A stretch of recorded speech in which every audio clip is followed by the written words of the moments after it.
वैसे तो राधिका आप्टे मेरी प्रिय कलाकारों में से एक है और वो क्यों, इस मूवी में इन्होंने फिर से प्रूव कर दिया है।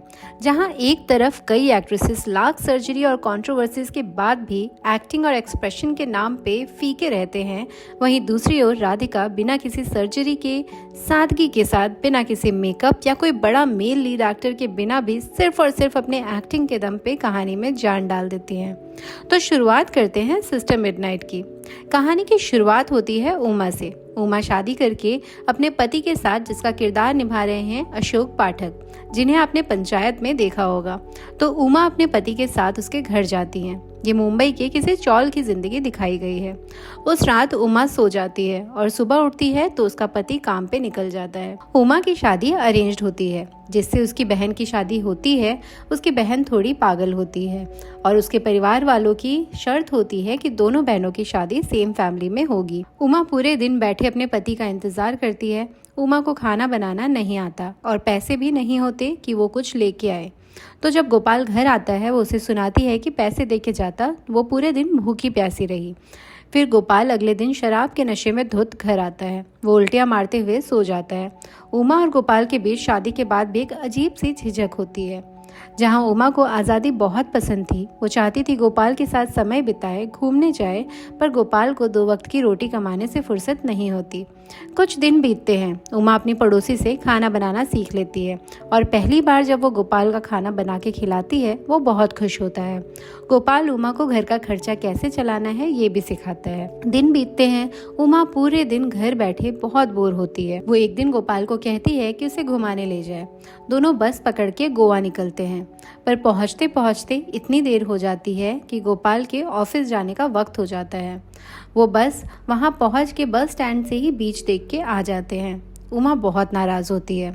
उसका पति सुबह सुबह घर पहुंचते ही काम पे निकल जाता है। उमा से अब ये बोरियत बर्दाश्त नहीं होती। वो काम करने का सोचती है।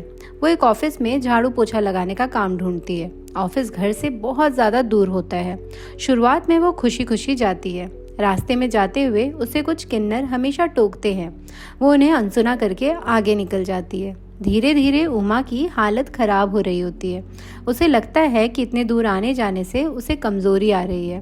धीरे धीरे उसका चेहरा भी सफ़ेद पड़ने लगता है। उसे समझ नहीं आता कि क्या हो रहा है। वो इस हाल में भी काम पे जाती है। एक दिन वो काम से वापस घर आ रही होती है और एक बकरी उसे देख रही होती है और वो बकरी को अचानक, उसे पता नहीं क्या होता है, वो छलांग मार के उस बकरी के पास जाती है। बकरी मर जाती है और वो बेहोश हो जाती है। अब वो काम पे नहीं जाती। उसकी तबीयत ज़्यादा खराब होने लगती है। वो धीरे धीरे पिशाच में बदल रही होती है।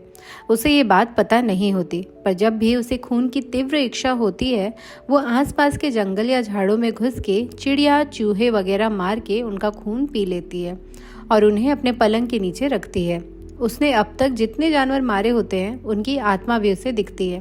पिशाच हो जाने की वजह से अब वो आम इंसानों से रिश्ता नहीं रख पाती। इसलिए एक दिन गोपाल से संभोग करते वक्त गोपाल मर जाता है। उमा को समझ नहीं आता कि अब वो क्या करे। गोपाल से उसका लगाव बढ़ चुका होता है। वो गोपाल की लाश को घर पे सजा के रखती है। घर पे उसने कुछ पौधे भी उगा रखे होते हैं और लाश पे धूप बत्ती और लाइट वगैरह सजा के गोपाल को रख देती है और उससे बातें करती है और हमेशा घर पे रहती है। एक दिन काम से कोई उसे ढूंढता हुआ आता है। उसकी पड़ोसन कहती है कि वो उसे भी कई दिनों से नहीं मिली है। कई दिन बीतते हैं। पड़ोसियों को शक होता है। एक पड़ोसन जैसे तैसे एक झरोखे से उसके घर पे झांक के देखती है तो उसके होश उड़ जाते हैं। वो सबको इकट्ठा करती है। उसके घर के बाहर डायन लिख दिया जाता है। सभी को इकट्ठा करके जब वो उसका दरवाज़ा तोड़ने की कोशिश करते हैं, वो उसके पहले वहाँ से भाग जाती है और दूर खड़ी होके ये सब देख रही होती है। पड़ोसी पुलिस और भीड़ को बुलाती है। उमा वहाँ से भागने की कोशिश करती है। फिर अचानक से उमा को बचाने वही किन्नर आ जाते हैं। वो उमा को कार में बिठाते हैं और वहाँ से भगा देते हैं। आखिर में उमा एक ट्रेन में बैठकर कहीं दूर चली जाती है और इसी के साथ कहानी खत्म होती है। मुझे तो मूवी काफ़ी अच्छी लगी। आपको कैसी लगी ज़रूर बताइए कमेंट बॉक्स में। आपसे फिर मिलते हैं दूसरी किसी मूवी के साथ। तब तक के लिए बाय बाय।